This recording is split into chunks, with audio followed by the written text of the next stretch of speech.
I came to the United States in 1975, right after the fall of Saigon. I remember just in the middle of the night at 2 o'clock in the morning, my mom said it's time to go, and we actually had our backpacks and food and everything packed underneath our bed. We put it on and it was time, and we got onto a bus that my uncle actually brought over to take us to the airport. And so this is how I got to the United States, like right after the fall of Saigon. My mom passed away with cancer when I just turned 10, and I still remember just watching her struggle, trying to take care of us. My dad was very abusive, emotionally, mentally, and psychologically. It made it very difficult for us, but with my mom, I think she's always been like the backbone of the family and the strength, so it kind of helped us to carry those traditions and those values that she has even until now, that we still have those instilled within us.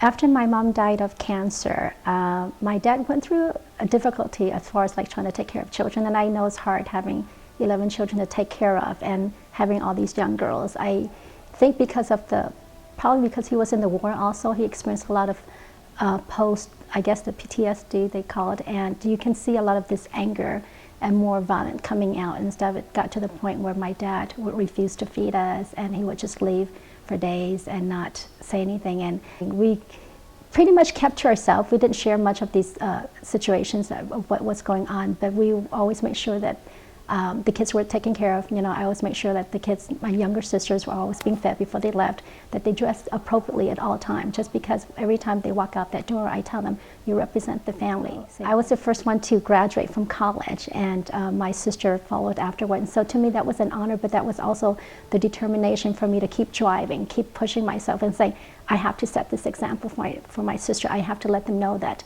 despite of all the struggles that we have, that we can succeed. I'm actually going back to school right now, working on my master and working on my second credential, my multiple credential, and hopefully once I'm done with my master, I plan to pursue working on my doctorate degree, because I really want to be out there to help these children that I know that can be successful, just like I could be, and just be there, just to be that advocate for them, to let them know that, you know, the disadvantage that you do have people out here, you do have teachers, you have individuals out here that do help, that do want to care, that do want to make your life better, and I want to give them that, so that way they know that there's a hope, you know, that there's something to look forward to. That's where my goal is right now. I think that's where my calling is right now, is to go back and help these younger children.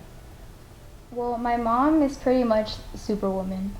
Everything and anything that comes her way, she handles, and she does it gracefully and just with such class and etiquette. Like, she's very caring and giving for anyone that comes within her life. It's just really rewarding to see someone that just cares 24/7. The children and I are heavily involved with the Don Ferrazzi Foundation, and what that organization does is like at Christmas, we try to buy gifts for about 200 students and more, and everything that we collected from donations or what we've done as fundraiser go towards to these children. And what we're hoping is to do with that event is just to let the children know, despite of the struggles and difficulties that's going on in their lives, that, you know, just having something to hope and be excited for, like to give them a little something. I know it might not change the environment they live in, but it's just give them some hope that, you know what, there's somebody out there that cares, that just want to give you a few things. I mean, another event that we do is also the Veterans Luncheon, where the children and I have been involved in, as far as like going there, helping serve the veterans, and just being there, just being the presence of the veterans, and just allowing them to share their stories, because a lot of times veterans don't have the opportunity to share the experiences that they have, but just to have somebody sit there and listen. Well, it's good to help others, because for a long time we were in need of help, and so for us to be able to give back to people when we didn't really have much and people were trying to help us out, it's like our duty and our mission on this earth is to bring this world together and help unite everyone. I think she's one of the most wisest women in my life that I have ever met, and she is honestly the most amazing person that I owe my life to. She makes me a better person, but it's just nice seeing someone that's willing to give everything they're willing to give for someone else. We can't control what we're born to, but we can make a difference of how we can change the world, just one step at a time of what we're doing. I think is the most wonderful thing about my mom is that she's just so giving and she doesn't want to receive anything for it. She just does it because she knows it's the right thing to do.